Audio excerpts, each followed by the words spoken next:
Baie welkom by ons digiediens, hier so op die laaste Sondag van September, om te dink die eerste maand van lente is alweer verby. Die tyd gaan so vinnig verby, en hulle sê selfs vir ou mense gaan die tyd vinnig verby, want blykbaar vat hulle baie langer om iets te doen. Dis vandag biddag vir die bejaardes, maar wanneer is 'n mens nou bejaard? Hier in Wellington Oos is jy blykbaar bo 60 'n senior burger, maar ek dink dis heeltemal te jonk. Maar Tannie Hetta van die senior bediening in die vreugdediens wil eintlik niks weet nie. Iemand het nou eendag vir my gesê, op 70 is jy 'n oom.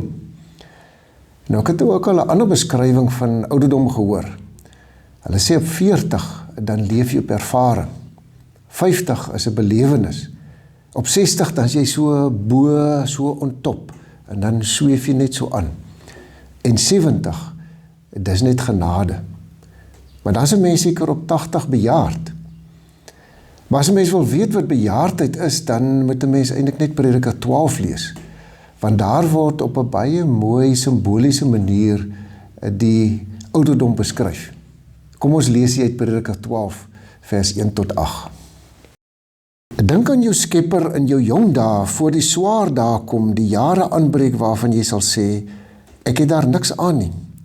Dis die tyd wanneer die son donker sal word, en ook die daglig, die maan en die sterre. Die tyd wanneer dit weer bewolk word na die reën. Dis die tyd wanneer die wagters van die huis sal bewe, die sterk manne waggel, die malers ophou maal, omdat hulle min geword het. Die tyd wanneer dit donker word vir die wat deur die vensters kyk. Wanneer die deure na die straat toe toegemaak word, die geluid van die meul dof word. Die tyd wanneer 'n mens opstaan as die voëls begin sing, al hoor hy geen lied meer nie. Dis die tyd wanneer hy bang is vir 'n hoogte en vir alles op die pad skrik. Die tyd wanneer die amandelboom in bloei staan, die sprinkaan homself moeisaam voortsleep en die kapperkruid nutteloos word. Die tyd wanneer die mens na sy ewige woning gaan en die wat treur op die straat rondgaan. Die tyd wanneer die silwerdraad afgebreek word en die goue kruik breek, die kruik by die fontein stikkend breek en die wiel by die put stikkend val. Die tyd wanneer die stof na die aarde toe terugkeer soos dit was en die gees na God terugkeer wat dit gegee het. Alles kom tot niks, sê die prediker, tot niks. Blykbaar is ouderdom self nie die probleem nie, maar al die vriende of pelle wat hy saambring. As 'n mens mooi daaroor dink, dan gaan ouderdom baie keer gepaard met 'n klomp verliese. Ons kan nie meer alles doen wat ons gedoen het nie. En liggaamlik gaan 'n mens agteruit. As 'n mens nou maar hier luister na prediker, hoe die oë verswak en hoe die ore nie meer so lekker hoor nie, hoe die arms en die hande begin bewe en die bene al krommer word en hoe die liggaam hom moeisaam voortsleep. En dis soos Paulus sê, uiterlik is ons besig om te vergaan, maar dan sê Paulus ook innerlik, is ons van dag tot dag, word ons vernuwe. En dit is maar so, die Heilige Gees is gedurig besig om ons te verander, om meer en meer soos Jesus te word. En dis seker hoekom die spreekwoord ook sê, ons word nooit te oud om te leer nie. En die ander spreekwoord wat ons baie keer hoor, die wysheid van die grysheid. Maar benewens die verlies van 'n liggaamlike agteruitgang, is daar ook nog ander verliese. Ou mense of bejaardes verloor hulle vriende, hulle raak al eensamer. En dan begin die volgende proses van waar hulle moet afskeid neem van 'n huis of van 'n motor, waar hulle dit nie meer kan beheer of bestuur nie. En dan moet hulle na 'n kleiner plek verskuif. Dan moet hulle van hulle meubels ontslae raak. Hulle moet dit verkoop of weggee, want die kinders wil dit nie eers hê nie.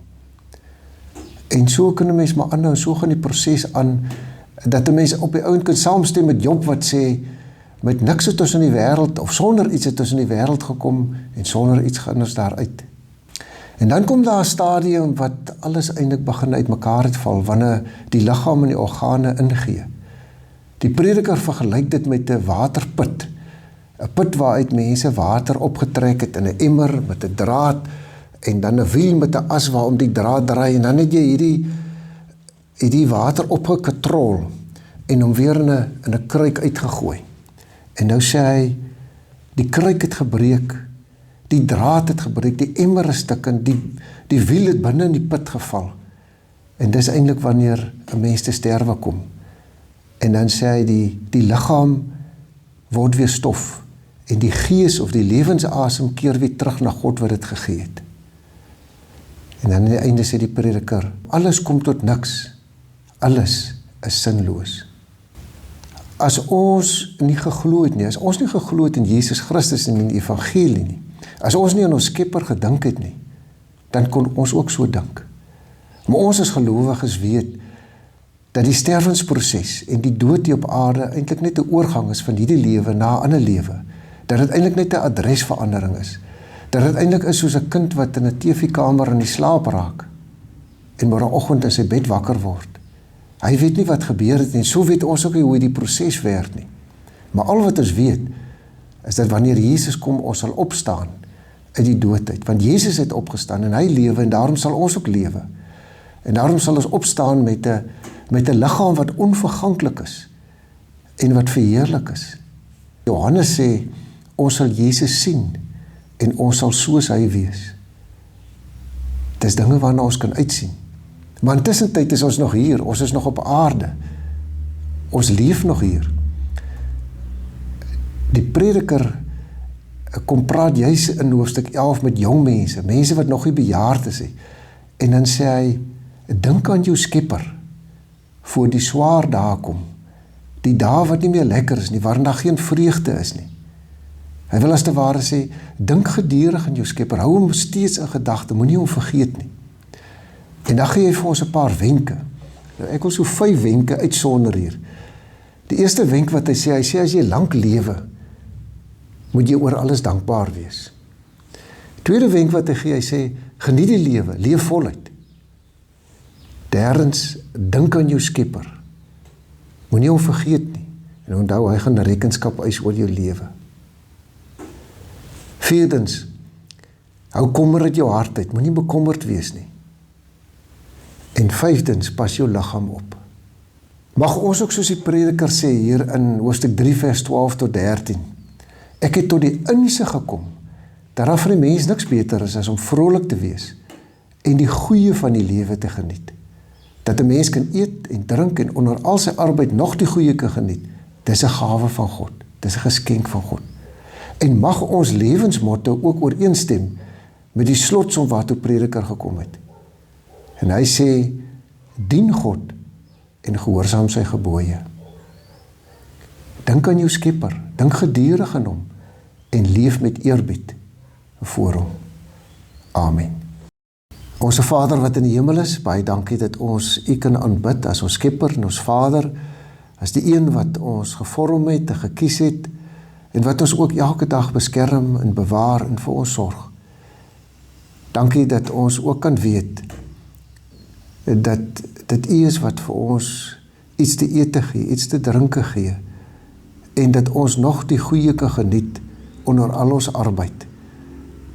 Dankie dat U so goed is vir ons, en Here, ons wil graag U onthou elke dag van ons lewe, en help ons om U nooit te vergeet nie, maar dat ons dankbaar sal wees oor alles, dat ons die lewe sal geniet en voluit sal lewe, dat ons nie sal bekommer nie en U sal vertrou, en dat ons ook ons liggame sal oppas en tot eer van U naam sal lewe, dat ons U sal dien en respekteer en aan U gehoorsaam sal wees. In Jesus naam, amen.